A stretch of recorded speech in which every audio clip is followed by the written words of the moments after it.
Bonjour, je suis le docteur Florence Couder, je suis chirurgien gynécologue à l'hôpital Saint-Luc-Saint-Joseph à Lyon.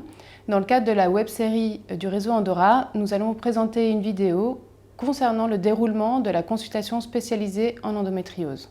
Bonjour, je suis le docteur Charles-André Philippe, chirurgien gynécologue à l'hôpital de la Croix-Rousse à Lyon. Je pense que je souffre d'endométriose. Avec qui dois-je prendre rendez-vous? Plusieurs personnes sont susceptibles de vous recevoir en consultation. Les praticiens de premier recours peuvent être vos gynécologues si vous en avez un, mais également votre médecin traitant ou une sage-femme. Il y a aussi des praticiens de deuxième recours qui exercent dans un centre spécialisé en endométriose.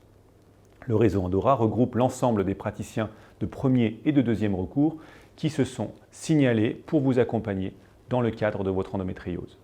Si votre praticien n'est pas membre du réseau Andorra, il peut être amené à vous adresser à l'un des membres du réseau pour un avis, que ce soit pour le diagnostic ou pour le traitement. Vous pouvez également prendre rendez-vous directement auprès d'un des praticiens de premier ou de deuxième recours référencés sur notre site internet.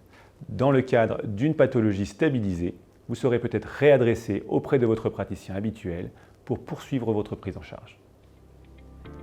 J'ai bientôt rendez-vous. Quels sont les éléments à apporter en consultation ? Lors d'une première consultation d'endométriose, le praticien qui va vous recevoir doit avoir une vision globale de votre pathologie et d'avoir un maximum d'informations pour faire avancer les choses. Donc il faudra ramener tous les examens d'imagerie que vous aurez eus jusqu'à maintenant, les comptes rendus opératoires si vous avez déjà été opéré, l'ensemble des traitements déjà essayés. Nous vous demanderons également de ramener les CD d'imagerie si vous en avez. Et certaines équipes vont vous demander en préalable de remplir un questionnaire qui sera adressé soit en ligne, soit sous format papier, afin de préparer au mieux votre consultation. Est-il possible d'être accompagné en consultation? Il est tout à fait possible que vous soyez accompagné pour cette consultation. Il faut cependant que vous choisissiez quelqu'un qui peut entendre toutes les discussions de la consultation et devant lequel vous vous sentirez libre d'aborder des sujets tels que les douleurs pendant les rapports, les troubles du transit ou d'autres problèmes intimes. Il peut s'agir de votre conjoint, d'un parent ou d'une amie par exemple. Bien entendu, l'examen clinique aura lieu dans un endroit séparé de la salle de consultation ou bien il pourra être demandé à l'accompagnant de quitter la salle le temps de l'examen. Quels sont les différents temps de la première consultation?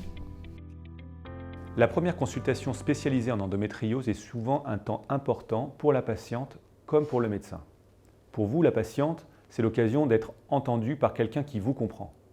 Il y a souvent de l'inquiétude, celle d'oublier quelque chose, celle de ne pas avoir le temps de tout dire, celle de devoir résumer précisément un parcours parfois très long. Pour le médecin, c'est l'occasion de faire connaissance avec la patiente, d'évaluer la probabilité d'une endométriose, de rechercher les zones d'extension possibles de la maladie, mais aussi d'évaluer la demande première de la patiente, son projet obstétrical, les contre-indications au traitement, les facteurs de risque chirurgicaux. Il faut aussi aider la patiente à ne rien oublier, tout en essayant de ne pas se disperser. La consultation débute habituellement par un entretien parfois un peu long, qui évoque tous vos antécédents, les éventuelles grossesses et leur déroulement.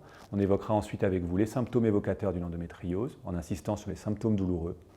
Il faudra également parler des traitements essayés, des examens réalisés ou prévus, en essayant d'apporter le plus de documents possible à leur sujet. La consultation se poursuit en général par un examen clinique. Lors d'un examen gynécologique classique, la gynécologue peut-elle déceler une endométriose ? Suite à l'interrogatoire, votre praticien va vous proposer de réaliser un examen gynécologique.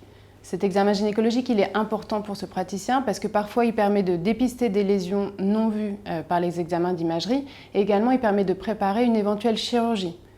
Cet examen sera réalisé sur une table de gynécologie avec votre consentement. Il y aura premièrement un examen au spéculum qui permet de dépister des lésions d'endométriose au niveau vaginal.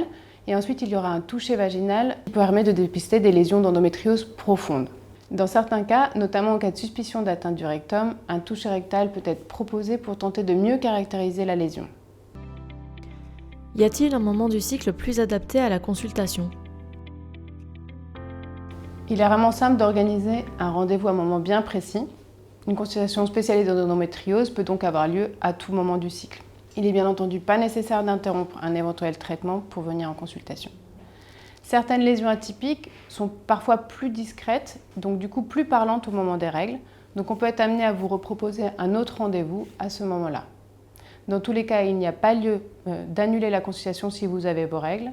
Et à contrario, si vous êtes trop douloureuse pour être examinée ce jour-là, nous pouvons très bien reprendre rendez-vous pour l'examen clinique ultérieurement ou sous traitement. Nous vous remercions pour votre attention et vous invitons à retrouver les autres vidéos de notre web-série en consultant notre site internet du réseau Andorra. À bientôt.